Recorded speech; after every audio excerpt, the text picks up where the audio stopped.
qui est extrêmement important. Ne croyez pas que cela m'a échappé. Et ça m'échappe d'autant moins que j'ai vu, par exemple, comment on a mis en place les bases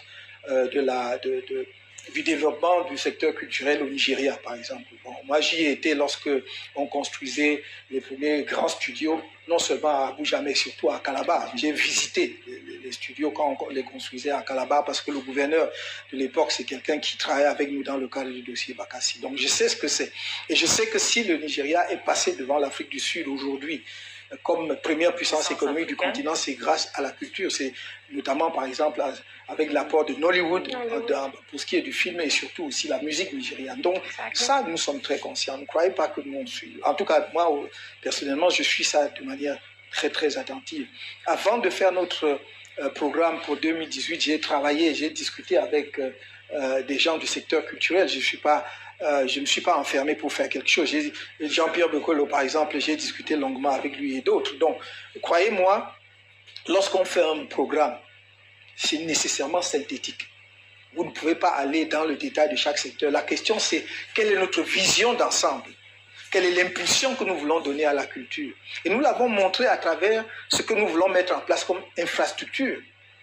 Vous avez utilisé ce mot tout à l'heure.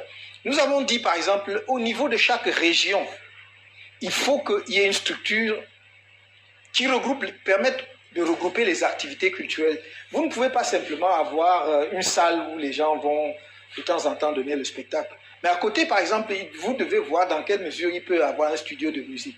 Aujourd'hui, d'enregistrement, je vais dire, un studio d'enregistrement ou des choses comme ça. Aujourd'hui, les jeunes qui font la musique urbaine ont beaucoup de problèmes. Par exemple, pour se faire éditer, pour se faire connaître et tout. Donc, et certains qui ont parfois beaucoup de talent sont obligés de se déplacer pour venir à Douala ou à Yaoundé. Si vous donnez la possibilité à nos jeunes dans différentes régions, on ne va pas aller jusqu'au niveau des départements, mais au niveau de chaque région, d'avoir une structure de cette envergure, vous allez voir que ça va permettre l'éclosion justement d'autres talents dans d'autres domaines.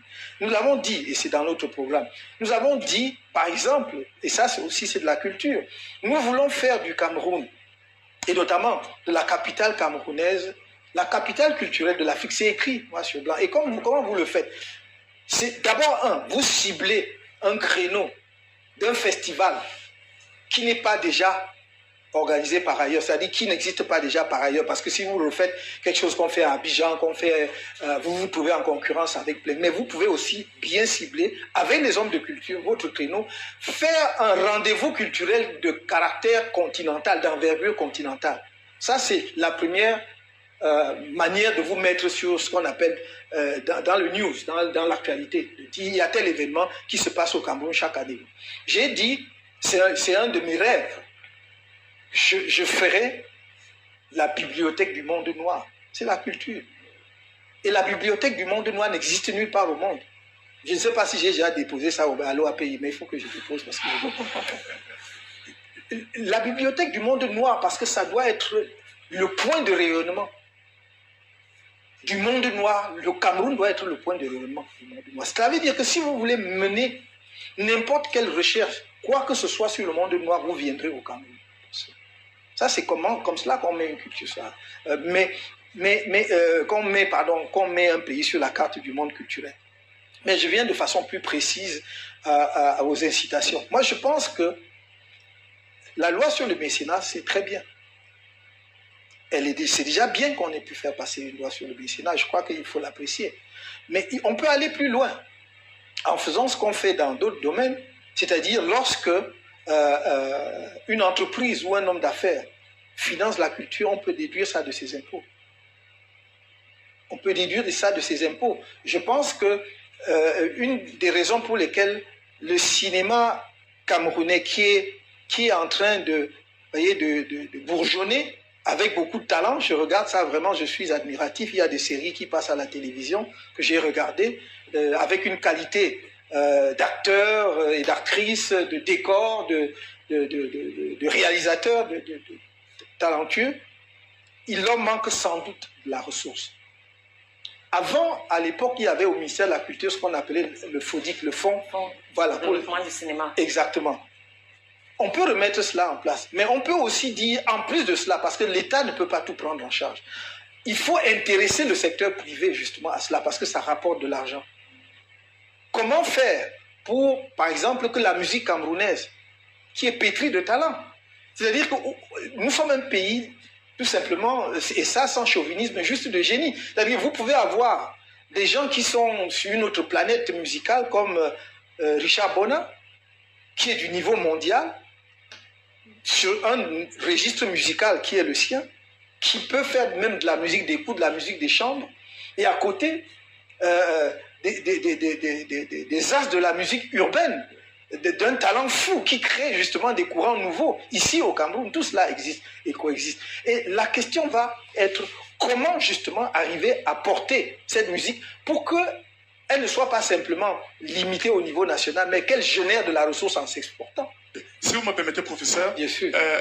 Dans votre réponse, je ne ressens pas le comment du financement. De où est-ce que vous allez trouver l'argent pour financer vos propositions? Parce que tout à l'heure, quand vous parliez du secteur éducatif, vous avez très vite fait de trouver une solution, notamment la SNH qui pourrait débloquer 50% du montant pour payer en cash. Mais dans les propositions du secteur culturel, je ne vois pas où est-ce qu'on va trouver cet argent-là pour que, comme on dit au quartier, on puisse régler des problèmes pour que ça avance?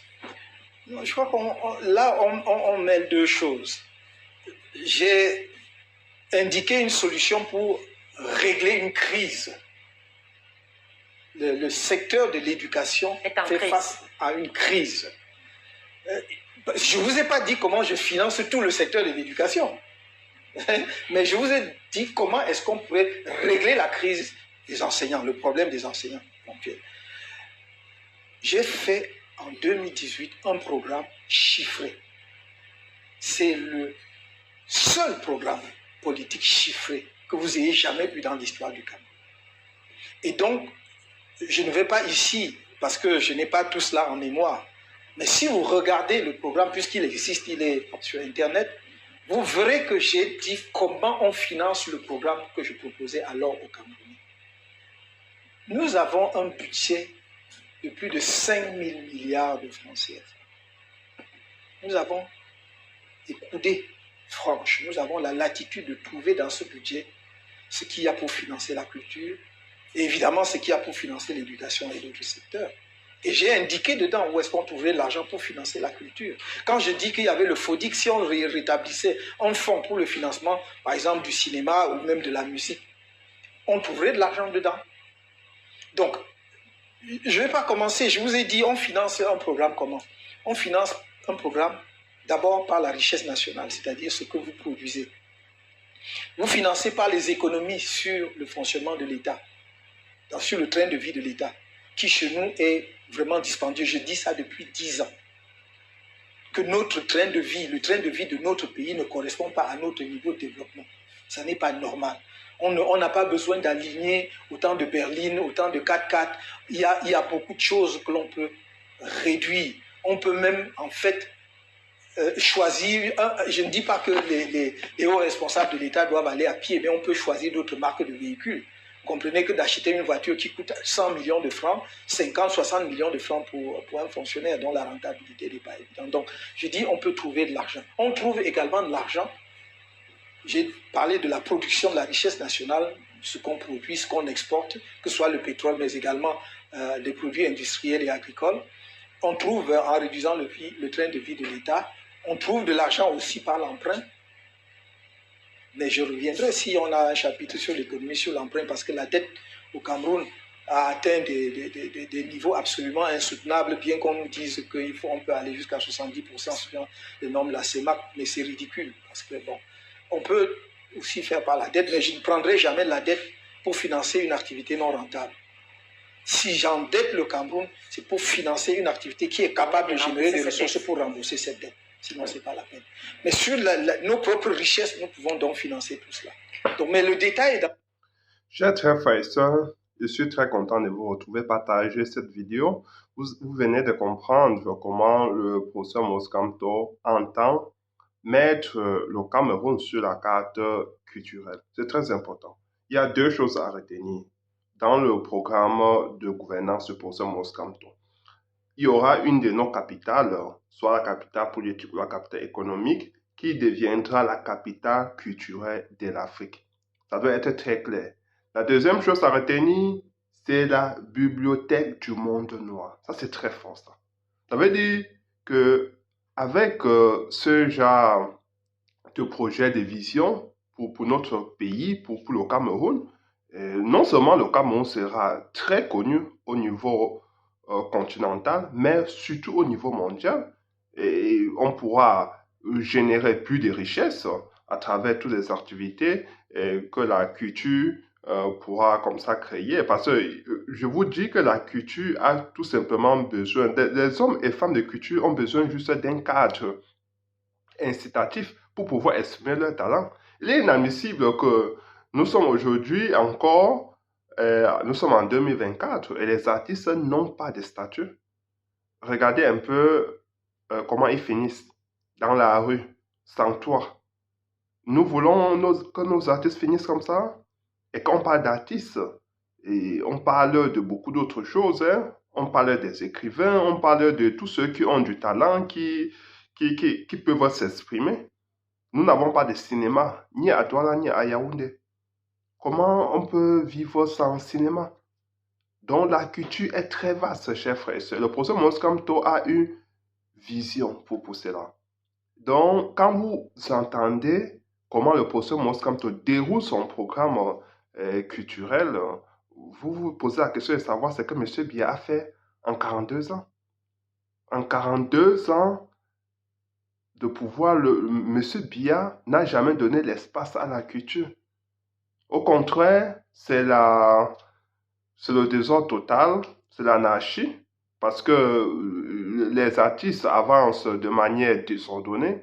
Il n'y a pas un cadre qui puisse les inciter davantage, qui puisse créer une sorte d'inspiration pour eux. Parce que c'est ça, hein, l'artiste, c'est ça. L'artiste a besoin de cela pour être davantage inspiré et faire valoir sa créativité.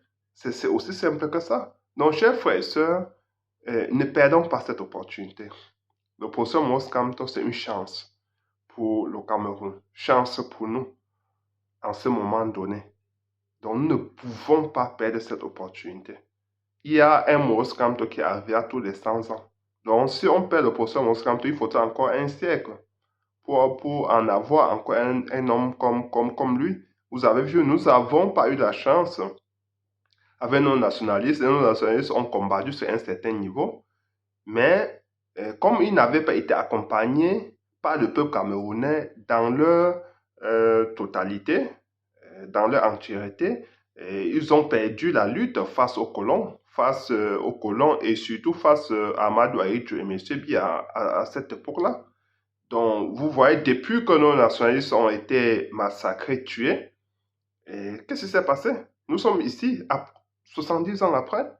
C'est pour dire que nous ne devons pas perdre cette opportunité-ci. Nous avons le professeur Moïse Kamto, qui est un nationaliste,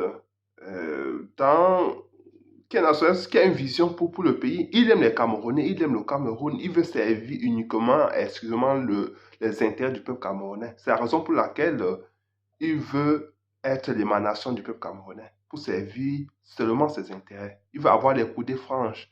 Il ne veut pas avoir les mains liées. Parce que si les Occidentaux vous mettent au pouvoir, alors vous ne pourrez pas travailler pour votre pays. Donc on a besoin d'un Moïse Kamto libre qui arrive au pouvoir grâce à nous. Chacun doit s'investir pour que le professeur Moïse Kamto arrive au pouvoir. Et vous verrez ce qu'il fera au Cameroun.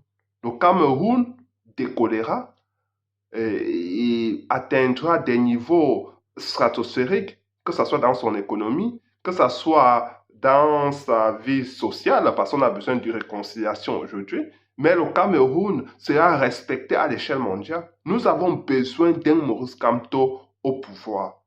Regardez un peu ce que M. Biya a fait du Cameroun. Quel genre de film, pour dire de manière littéraire, quel genre de film pouvez-vous tourner au Cameroun? Vous avez quel genre d'espace pour pouvoir le faire? Parce que les Camerounais sont d'abord là. Il n'y a pas de route. Ils sont là aussi comme ça. Ils n'ont pas de jardin public. Et il n'y a pas de cinéma. Mais comment les Camerounais peuvent exprimer leur talent dans ce contexte-là? Mettons fin à cela. Mettons fin au régime tragique de M. Biya. Mettons fin à cela, chers frères et sœurs. Partagez la vidéo, surtout abonnez-vous. Et n'oubliez pas, surtout de vous inscrire sur les listes électorales. Allez avec vos amis, vos familles, votez pour l'opposition Moscamto et restez contrôlez vos votes. Votre vote, jusqu'à ce que l'opposition Moscamto soit proclamé vainqueur des élections présidentielles 2025. Chers frères et sœurs, apportons-lui tout notre soutien au l'opposition Moscamto. Bonne soirée. Ciao.